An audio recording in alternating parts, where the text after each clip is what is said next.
우리가 신앙생활하는 가장 중요한 이유, 그것은 하나님의 은혜와 하나님의 역사를 보기 간절히 소망하기 때문입니다.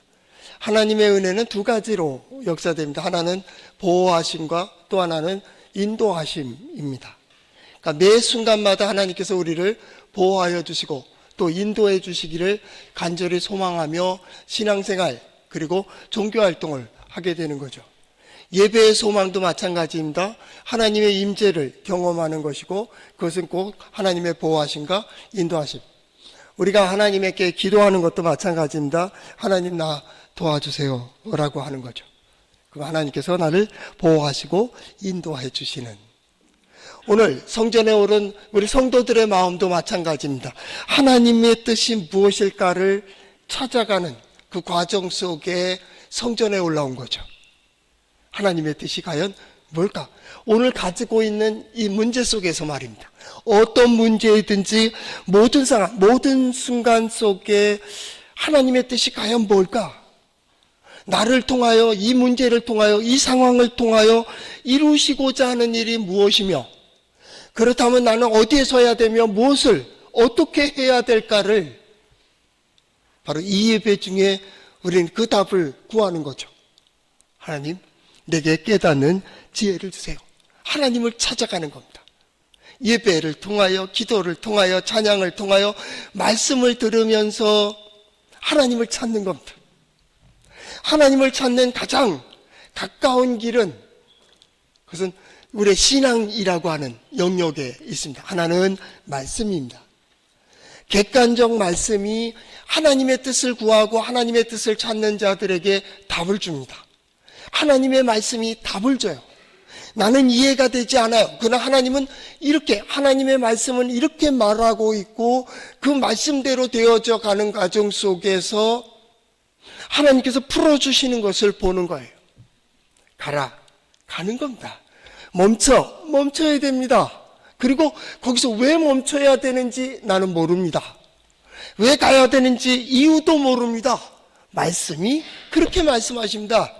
그럴 때 그 말씀 속에서 실천하며 경험하는 겁니다. 그래서 깨닫는 거죠. 말씀이 곧 진리이고 말씀이 곧 생명이라고 하는 객관적인 가장 큰 우리의 어떤 자료는, 하나님을 찾는 자료는 말씀, 하나님의 말씀에 있다라는 말씀에 근거하고 있는 거죠. 종교개혁을 일으킬 때 루터도 마찬가지입니다. 번역 사업을 합니다. 왜 그러느냐 하면 개혁의 첫 번째는 말씀을 알아야겠다는 겁니다. 성도들이 말씀을 모르는 거예요. 하나님의 말씀이, 하나님이 어떻게 말씀하시는지, 그때 무엇라 말씀하셨으며, 그렇다면 오늘 이 상황 속에 내게 무엇을 말씀하실지를 알지 못했으니 그게 문제라. 말씀입니다. 그 다음 두 번째 하나님을 찾는 그 길은 하나님의 사람들에 전해주는 말입니다. 구약에는 선지자들이 있었습니다. 선지자들은 하나님의 말씀을 가지고 있었습니다. 하나님의 영에 감동되었고 하나님이 세워주셨고 하나님께서 보내주시고 하나님께서 들려주시는 겁니다. 그들은 광야의 소리와 같이 그저 하나님의 말씀을 전할 뿐입니다. 그것을 듣는 자들의 몫입니다. 이제 그를 어떻게 드릴 것인가. 선지자들은 하나님의 말씀을 가지고 있고 그 말씀을 통하여 역사를 봅니다. 시대를 봅니다. 상황을 봅니다. 하나님의 영에 감동되었기에 지금 이 사람이 나아가야 될 길을 보고 있습니다. 모든 것에 답이 하나님께 있다고 한다면 그 답을 가지고 있는 자들이 선지자였습니다. 그래서 우리가 몇 달 전에 보았듯이 여호사밧이 자기 전쟁에 나가고 있는 군사들 앞에서 외칩니다. 여호와를 신뢰하라. 그러면 너희가 굳건하리라. 하나님을 신뢰하는 자는 굳건하리라. 그의 선지자를 신뢰하라. 그러면 형통하리로다. 그렇게 되어 있습니다. 하나님을 의지하는 자는 흔들림이 없습니다. 어떤 상황이 되더라도 항상 하나님을 향해 서 있습니다. 그런데 선지자가 그 말씀을 들려주고 선지자가 지혜를 전해주므로 그 길을 가며 풀어가는 겁니다. 이걸 형통이라고 합니다. 의도한 대로 이루어감, 문제가 풀어짐, 그리고 세워짐, 뜻을 이루어가는 그 모든 과정을 형통이라고. 하나님은 하나님의 사람들을 통해서 그들에게 말씀해 주셨습니다. 세 번째, 하나님을 찾는 행위. 하나님을 찾는 그 아주 중요한 것은 여기 있는 종교활동입니다. 교회라고 하는 겁니다. 교회. 교회가 어떤 것입니까? 예, 하나님께 예배하는 것입니다. 기도하는 것입니다. 찬양하는 것입니다. 예, 그럴 수 있습니다. 예배가 뭡니까? 기도가 뭡니까? 찬양이 뭡니까? 라고 물어본다면 하나님 앞에 서는 법을 배우는 겁니다. 예배를 통하여 나는 예배했다. 아니요. 예배를 통하여 하나님 앞에 나가는 법을 배우는 겁니다. 찬양하며 그를 높이며 그의 이름을 기억하며 그 앞에 고개를 숙이며 엎드리며 하나님 앞에 나가는 법을 배우는 겁니다. 하나님을 경외하는 법을 배운다 그 말입니다. 기도, 하나님을 의지하는 법을 배우는 겁니다. 이 문제 속에서도, 이 상황 속에서도, 이 일 속에서도 하나님을 의지하는 법을 배웁니다. 그래서 기도를 하는 겁니다. 기도 왜 합니까? 하나님 이루어주세요 라는 것이 기도의 제목이라 할지라도 하나님을 의지하는 겁니다. 이루어지고 안 이루어지고, 아니 그건 두 번째 문제입니다. 나는 하나님을 의지합니다. 하나님이 함께 하시면, 하나님께서 인도해 주시면 기도, 하나님의 말씀을 듣습니다. 하나님의 말씀이 선포된 대로 하나님의 영은 하나님의 말씀을 사이에서 교통케 하는, 소통케 하는 역사를 가지고 있습니다. 해석해 주십니다. 보혜사, 성령. 보혜사라는 뜻이 뭡니까? 예, 파라클레토스입니다. 겉으로 부르다 그만다. 어깨를 나란히 하고 부르는 겁니다. 야, 이거잖아. 하나님의 말씀은 바로 거기에 있습니다. 선자가 그걸 전해주고 성전에서, 교회에서 말씀이 선포됩니다. 자, 보세요. 이거 아닙니까? 우리는 거기서 어떤 걸 생각을 하기 시작한다. 그 생각하는 마음 깊은 곳에 하나님의 영이 역사하는 거죠. 깨닫게 하고 감동하게 시켜주고, 그래서 하나님을 찾는 거죠. 하나님을 만나는 겁니다. 예배를 통하여, 예배 아니요, 그 뒤에 하나님을 만나는 겁니다. 말씀을 통하여, 말씀의 능력이요, 아니요, 말씀을 통하여 하나님을 만나는 겁니다. 기도했기 때문에, 아니요, 기도의 능력이 있는 게 아니에요. 하나님이 능력이 있는 거예요. 이게 신앙, 하나님을 찾는 행위. 하나님을 찾는다는 말을 히브리어에서는 다라시 혹은 바카시라는 말을 씁니다. 다라시 바카시라고 하는 말은 뭐냐면 하나님께서 열어놓으신 문을 들어가는 겁니다. 하나님께서 이쪽을 열어주셨습니다. 예, 그쪽으로 달려가는 겁니다. 하나님의 지 안으로 들어가는 겁니다. 하나님의 영역으로 들어가는 겁니다. 하나님의 보호 가운데 나를 던져놓는 겁니다. 내 문제를 던져놓습니다. 내 상황을 던져놓습니다. 예, 하나님 도와주세요. 이 도우시는 하나님의 역사가 우리 성도들과 함께 하시기를 바랍니다. 우리는 그 길을 교회에서 배우는 겁니다. 교회가 뭐 하는 것입니까? 예, 하나님 섬기는 법을 배우는 겁니다. 하나님의 말씀을 듣는 법을 배우고 어떻게 실천, 하나님의 뜻대로 나아가는가, 실천, 그것을 배우게 됩니다. 그리고 하나님의 은혜를 어떻게 보며 어떻게 누리는가도 우리는 교회를 통해서 배우는 겁니다. 교회는 그런 것입니다. 이사야서 26장 3절에 보면 주께서 심지가 견고한 자에게 평강과 평강으로 지키시리니라는 표현을 씁니다. 지키시리니라는 표현을 쓰고요. 제가 요약해 놓은 성경에 보면 사무엘하 22장 7절 말씀에 보면 다윗의 고백입니다. 내가 환난 중에 여호와께 아뢰며 나의 하나님께 아뢰었더니 그가 그의 성전에서 내 소리를 들으시며 나의 부르짖음이 그의 귀에 들렸도다. 그의 성전이 어디예요? 예, 교회 같은 겁니다. 성전에 계십니까? 맞습니다. 근데 그런 뜻이 아닙니다. 성전에서 들은다는 것은 예배자의 소원, 예배자의 기도를 얘기하는 겁니다. 성전이 뭐 하는 곳이었습니까? 예, 성소가 예배하는 곳이었습니다. 기도하는 곳이었습니다. 마음의 신앙이 있는 곳입니다. 믿음이 있는 곳입니다. 그쪽에 그 사람을 본다 그 말입니다. 어디에 있든지. 여러분은 예배하는 자로 살아가는 겁니다. 예배하는, 예배 기도한 자로서 또 살아가는 겁니다. 그리고 그 되어지는 일들을 우리는 살펴보게 됩니다. 그래서 그 뜻을 이뤄가는 거죠. 문제를 풀어가는, 성경의 말씀 그대로 형통케 하시는 하나님의 역사, 곧 하나님의 은혜와 긍휼과 평강을 경험하는 겁니다. 아, 이렇게 이루어가는구나. 한번 따라해 볼까요? 하나님의 말씀인 성경은 나의 신앙이요 나의 고백입니다. 주여 내게 무슨 말씀을 하려 하시나이까? 내게 무슨 말씀을 하시든지 그대로 하리이다. 예, 신앙생활은 한 가지, 오직 하나님입니다. 하나님을 의지하는 법을 배우고 하나님을 의지하는 이들이 받는 은혜가 무엇인지를 보며 하나님을 의지하는 이들이 받는 평강의 길이, 신앙생활이 무엇인지를 확인하는 작업. 신앙생활. 어떤 일을 만나든지 환난도 있습니다. 어려움도 있습니다. 그러나 환난 중에 나의 도움은 어디에서 옵니까? 하나님께로부터 옵니다. 매 순간 그 문제 속에서 하나님을 의지하며 환난 중에 만날 큰 도움이 되시는 하나님께로 나아가는 겁니다. 그걸 배우는 겁니다. 평생 하나님께 도움을 구하고 하나님께 의지하고 하나님께 피하는 법을 배우는 겁니다. 이게 신앙인입니다. 신앙인.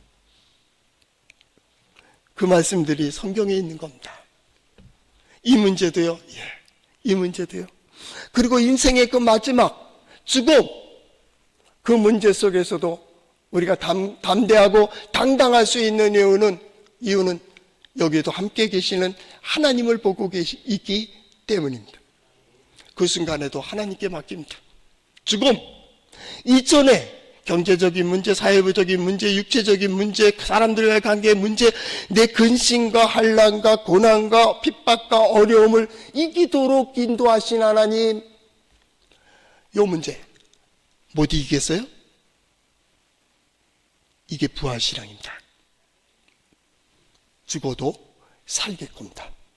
죽어도 살겠고 라고 하는 그 신앙은 거기에 있습니다. 그 사람이 누굽니까? 예, 믿음의 사람, 여러분들입니다. 우리는 그런 하나님을 모시고 하나님을 섬기며 살아가고 있는 겁니다. 내 안에 역사하고 계시는 이가 누구예요? 하나님입니다. 내 안에만 아니요, 내 밖에서도 역사하고 계십니다. 아니, 내가 그 안에 생활하고 있기 때문입니다. 이게 신앙입니다. 오늘 성경 말씀은 이 마음으로 보아야 됩니다. 수넴에 있는 여인에게 이런 문제가 있었습니다. 그 아들이 갑자기 숨을 쉬지 못하고 머리가 아프고 힘들다고 하면서 쓰러져 갖고 그대로 성경에 보니까 죽어버렸습니다. 이 문제 어떻게 합니까? 죽었습니다. 그러면 절망이 아닙니까? 어떤 사람은 세 종류의 사람이 있을 겁니다. 하나는 끝났다. 그래서 아이고 하며 끝을 선포하고 하는 사람들이 있을 겁니다. 두 번째는 세상에 어떤 지혜자들이나 의사를 찾아서 달려갈 수도 있을 겁니다. 누가 잘 고치는가라는 것을 생각할 수도 있을 겁니다. 그런데 수넴 여인은 달랐습니다. 수넴 여인은 아이가 출생한 것 자체가 하나님의 은혜였습니다. 그는 하나님의 능력을 압니다. 하나님의 능력을 선지자를 통해서 보았습니다. 하나님의 능력이 선지자를 통하여 이루어지는 것도 보았습니다. 그가 다 성장하지 못하여 이런 일을 당했을 때 그는 바로 하나님의 사람, 하나님의 거룩한 자인 엘리사를 찾게 됩니다. 남편에게 말합니다. 여보, 내게 22절 그 남편을 불러 이르되 청하건대 사환 한 명과 나귀 한 마리를 내게로 보내소서. 내가 하나님의 사람에게 달려갔다가 돌아오리이다라는 말을 합니다. 4장에 반복되고 있는 여성의 고백이 뭐냐면 이시 엘로힘입니다. 하나님의 사람, 하나님께 속한 사람, 하나님께서 부르신 사람, 하나님께서 세우신 사람, 하나님께서 구별되이 가도우스, 거룩하게 구별시킨 사람. 그는 그를 통해서 하나님을 보는 겁니다. 그를 통해서 하나님의 능력을 경험했습니다. 그를 통해서. 그 시대에 많은 사람들이 어려움은 없었겠습니까? 그러나 수넴의 한 여인은 하나님을 보았습니다. 하나님의 사람 선지자를 통해서 말입니다. 예수님 당시에도 마찬가지입니다. 많은 하나님의 백성들이 있습니다. 이스라엘 모두가 하나님의 백성이라고 자부했습니다. 아브라함의 자손이라고 얘기했습니다. 다윗의 왕국을 건설할 것을 희망했습니다. 그러나 예수 그리스도의 능력을 경험한 사람은 일부에 지나지 않습니다. 우리가 다음 주에 보게 되겠지만은 예수님께서도 말씀하셨습니다. 이스라엘 중에 문득 나병한 자, 이렇게 번역이 되는데, 나병한 자들이 많이 있었다. 그러나 고침을 받은 자는 아시리아 사람인 나아만 장군 한 명뿐이었다. 이해가십니까? 하나님을 신뢰하는 자, 하나님을 의지하는 자, 하나님을 바라보는 자의 시각. 진짜 선지자 맞아? 끝난 겁니다. 하지 마세요. 끝난 겁니다. 그의 마음은 오직 그겁니다. 하나님께 걸쳐져 있다면, 하나님께 속해 있다면 하나님의 사람이라는 것을 굉장히 강조합니다. 많은 믿음의 인물들 보면은 옆에 하나님의 사람들이 있었습니다. 4월의 주저가 주의 이름으로 오시는 이요 호산나라는 주제입니다. 주의 이름으로 오시는 이 선지자입니다. 주의 이름으로 보내심을 받은 자 사도들입니다. 호산나, 우리를 구해주세요. 다윗에게는 나단 선지자가 있었습니다. 어떤 일이 있을 때는 그 선지자를 불러서 어떻게 하면 좋을까를 물어봤습니다. 성전을 짓고자 하는 선한 마음을 가지고서도 지으면 되잖아요. 아닙니다. 나단 선지자에게 물어봅니다. 선지자가 말합니다. 하나님을 거기에 가두려고 하지 마라. 하나님은 온 세상에 계시다. 그러나 네가 선한 마음을 가졌으니 성전 짓는 것을 허락한다. 근데 너는 피를 많이 흘렸다. 네 아들이 짓게 될 것이다 라고 얘기합니다. 예. 성전은 순수하게 지어져야 됩니다. 그러나 그에게는 다윗에게는 나단 선지자와 같은 사람이 있었습니다. 하나님의 사람입니다. 하나님의 뜻을 가지고 있습니다. 하나님의 영으로 감동된 사람입니다. 우리가 보는 엘리사의 역사에, 이전 역사에 보면 여호사밧이 갑자기 등장합니다. 그것은 아합왕을 돕기 위해서 또 그 아들인 여호람을 돕기 위해서 오게 됩니다. 우리가 3장에 보면은 여호람이 여호사밧을 초청해서 함께 동맹 전쟁을 하게 됩니다. 그때 7일 길을 걸어가다가 광야에서 물이 없어서 이 낙이나 말이나 이들이 다 탈진하게 돼요. 병사들도 탈진하게 되었습니다. 그때 여호람이 말합니다. 하나님께 범죄하여 우리가 이곳에 몰려와서 우리 다 죽게 됐다라고 얘기합니다. 그때 여호사밧이 여호람에게 말합니다. 우리가 여호와께 물을 만한 선지자가 여기에는 없는가? 여호사밧, 그는 선한 왕이었습니다. 성경 말씀 나중에 이제 보겠지만은 역대하 18장에 보고 17장 보게 되면 하나님께서는 그 왕국을 강성하게 했고 주변국을 평정을 해서 조공을 바치도록 했습니다. 역대하 18장 1절 말씀에 보니까 부귀와 영광을 크게 떨쳤다고 되어 있습니다. 역대하 17장 3절 말씀에 보면 여호와께서 여호사밧과 함께 하셨으니 이는 그가 그 조상 다윗의 처음 길로 행하여 하나님만을 섬기고 오직 하나님께 간구하였다라고 되어 있습니다. 그러므로 역대하 17장 5절 말씀에 보니까 여호와께서 나라를 그의 손에서 견고하게 하시며 그가 부귀와 영광을 떨쳤더라. 이렇게 했습니다. 그의 옆에는 선지자가 있었습니다. 이사야 선지자입니다. 북쪽으로 왔는데 여호와께 물을 만한 선지자가 있느냐라고 물어봅니다. 그런데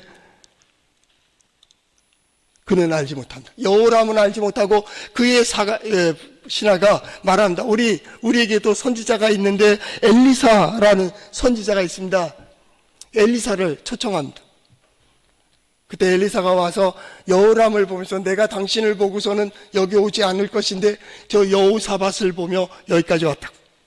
그리고 개천을 파라는 역사를 한다. 그거는 몇 주 전에 했기 때문에 더 길게는 설명을 안 하겠습니다. 여호사밧에게는 여호와의 뜻을 물을 만한 선지자를 항상 겉에다 두었습니다. 그는 부귀와 영화가 뛰어났습니다. 뿐만 아니라 히스기야 왕 마찬가지입니다. 히스기야 왕 때가 이사야입니다. 히스기야 왕이 왕으로 있을 때 아수르 왕 사네립이 쳐들어옵니다. 이건 도저히 감당할 수 없습니다. 대세는 아수르입니다. 그때 이제 북이스라엘이 망하는 겁니다. 그 정도로 강력한 힘을 가지고 있는 사네립이 내려오고 있는 겁니다. 아수르가.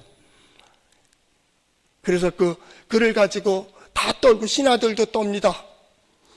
그때 히스기야가 말하죠. 하나님을 의지하라고 했더니 그들이 뭐라 그럽니까? 저거 쓸데없는 말이라고 또 저쪽에서 적군을 통해서 조롱을 하게 됩니다.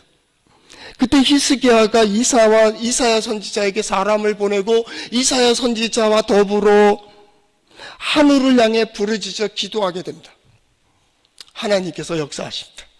그들이 본국으로 돌아가도록 역사하셨습니다.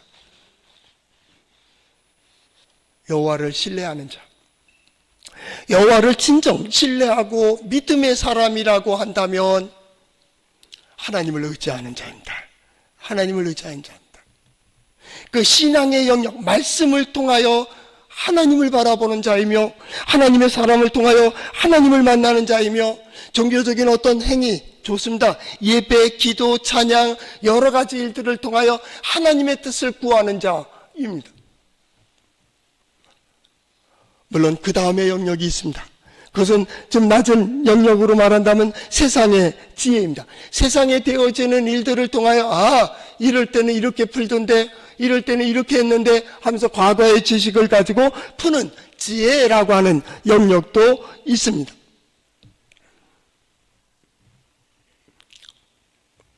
오늘 성경 말씀은 바로 하나님을 신뢰하는 자의 모습을 보는 겁니다.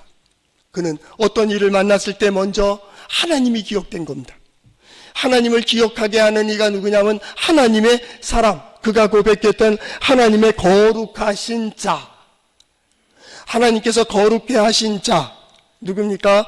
선지자 엘리사였습니다.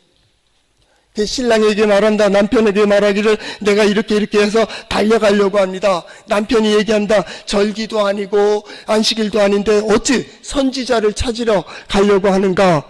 그랬더니 여인이 말합니다. 나는 평안을 원한다. 평안이 뭡니까? 우리가 나가야 될 길이 어디며 어떻게 이 일을 수습해야 되며 어떻게 이 일을 해야 될지 그게 평안, 샬롬입니다. 샬롬은 그냥 조용한 평안이 아닙니다. 마땅히 걸어가야 될 바를 얘기합니다. 이게 샬롬입니다. 그 길을 지도받는 것이 샬롬입니다. 그 길을 걸어갈 때에 평강이 일어납니다. 관계도 평안입니다. 마음의 상태도 평안을 얻게 됩니다. 평안. 오늘 예배하는 성도들, 말씀을 듣는 성도들 가운데 하나님의 영이 여러분의 마음을 감동시켜 평안을 얻을 수 있기를 축복합니다. 그 평안 가운데 형통함이 있습니다. 평안 가운데 뜻을 이루는 길이 있기 때문입니다. 그리고 나귀의 안장을 지우고 그 사환에게 말합니다. 내가 말하지 아니하거든 너는 달려갈 길을 멈추지 마라. 어디로 가요? 오직 선지자에게로 가는 겁니다. 우리의 신앙생활의 가장 근본은 하나님과 나와의 관계입니다. 어떤 사람은 사람 때문에 흔들립니다. 환경 때문에 흔들립니다. 어떤 문제 때문에 흔들립니다. 그것은 신앙이 아닙니다. 신앙은 오직 하나님. 하나님께 나아감에 있어서는 거침이 있어서는 안 됩니다. 어떤 상황도 어떤 문제도 하나님과 나 사이에 끼어들면 안 됩니다. 오직 하나님이 보여야 됩니다. 하나님께서 나를 구해주신다면 그 모든 것 아무것도 아닌 것처럼 내어놓을 수 있어야 됩니다. 이게 신앙입니다. 신앙은 모든 거에 절대 가치를 가지고 있기 때문입니다. 신앙은 모든 거에 가장 높은 곳에 있습니다. 오직 하나님입니다. 하나님과 비교될 자가 누구입니까? 하나님과 비교될 것이 무엇입니까? 오직 믿음이어야 됩니다. 그것이 하나님. 그는 그렇게 선지자를 향해 간다. 선지자를, 하나님의 사람을 향해 간다는 말은 곧 하나님을 향해 가는 겁니다. 그들은 하나님을 직접 알 수가 없습니다. 그래서 하나님의 사람을 통하여 전해 듣고 있고 보기 때문입니다. 우리가 예수 그리스도를 통하여 하나님의 마음을 합니다. 예수 그리스도를 통하여 하나님의 능력을 경험하게 됩니다. 예수 그리스도를 통하여 하나님의 뜻을 발견하는 것과 같은 겁니다. 오직 그 마음. 그런데 묘하죠. 하나님의 역사가 또 시작될 때도 거의 같은 방법입니다. 나중에 엘리사가 이 이야기를 듣고 엘리사의 사환인 게하시에게 말한다. 너는 허리를 묶고 내 지팡이를 손에 들고 가라. 사람을 만나거든 인사하지 말며 사람이 내게 인사할지라도 대답하지 말며 내 지팡이를 그 아이 얼굴에 놓으라 라고 합니다. 그 지팡이는 곧 선지자의 권위입니다. 지팡이를 쥐었다. 우리 가정에 지팡이를 쥔 자가 누구예요? 가장입니다. 가장의 권위는 대단합니다. 여러분의 집안의 가장은 누굽니까?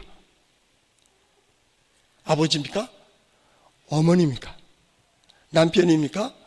아내입니까? 제가 볼 때는 보통은 아버지라고 생각하는데요. 요즘 가장들은 여자가 많습니다. 신방 가보면요. 여기까지 얘기해야 되나 모르겠는데, 애완형 개가요, 누구 말만 잘 듣는지 압니까? 그게 가장입니다. 꼼짝 못합니다. 어떤 때 애가 어른이 되어 있습니다. 만약에 자기가 능력이 안 되면요, 가장권을 이양하세요. 그러면 그 집안이 형통할 거예요. 이게 농담 아닙니다. 어떤 사람은 되지도 않은 남자라고, 되지도 않은 아내라고 주장하는데 아니요. 빨리 이양하세요. 어떤 집사님에게 그렇게 얘기한 적이 있었습니다. 남편에게 가서 이렇게 얘기하세요. 집사님, 가장권 나한테 줘. 그럼 우리 집 잘 풀릴 거야. 그렇게 얘기하라. 생각이 달라. 오늘 잘 생각 좀 해보세요. 남자들은 좀 경계 좀 하시고 해야 하는 겁니다. 진짜입니다. 가장, 마을에서는 촌장 있잖아요. 지팡이 지는 겁니다. 그 사람이 모든 걸 주장하는 겁니다. 그 사람이 결정하는 대로 가는 거 아닙니까? 지팡이는 그런 의미를 가지고 있습니다. 이 사람의 권위를 대신하는 것처럼 이 사람의 모든 것들을 대신하기도 합니다. 지팡이를 짚고 갑니다. 그 지팡이를 가서 갖다 놓으면 아이에게 갖다 놓으라고 얘기합니다. 거기에 감에 있어서 누가 인사하더라도 인사도 하지 마라. 인사는 무슨 말을 걸어도 말을 하지 마라 라는 겁니다. 하나님의 역사가 시작될 때 수넴의 그 한 여인이 선지자를 통하여 하나님의 사람에게로 바로 달려갔던 것처럼 하나님의 역사도 마찬가지입니다. 하나님의 역사가 이루어질 때는 계산하면 안 됩니다. 타협이 안 됩니다. 거기에 굴복하면 안 됩니다. 하나님의 말씀은 그대로 실현되고 있기 때문입니다. 하나님이 역사하는 곳에 하나님의 인자하심이 함께 하십니다. 하나님이 역사하시면요 안전합니다. 하나님이 역사하시면요 완전합니다. 하나님이 역사하시면요 평안입니다. 평강으로 인도하시고요 그 모든 것들을 지도하십니다. 우리는 말씀을 통하여 그 길을 걸어가는 겁니다. 마지막 한 가지 또 생각해야 될 게 있습니다. 지팡이를 갖다 놓았습니다. 그러나 이 아이가 살아나질 않았습니다. 그것이 31절 하반절. 아이가 깨어나지 아니하였더라. 지팡이를 갖다 놓으면 살아나야 될 거 아니에요. 그 기대가 없어요?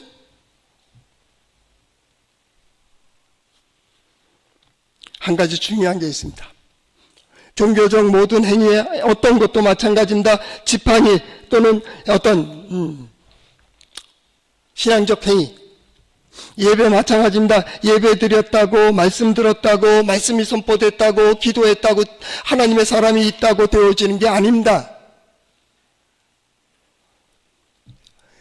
하루는 예수님께서 높은 산에 기도하러 가셨다가 몇 제자들과 함께 내려왔습니다. 그 아래 아들이 귀신 들려 있는 아이가 있어서 예수님의 남은 제자들에게 고쳐달라고 왔습니다.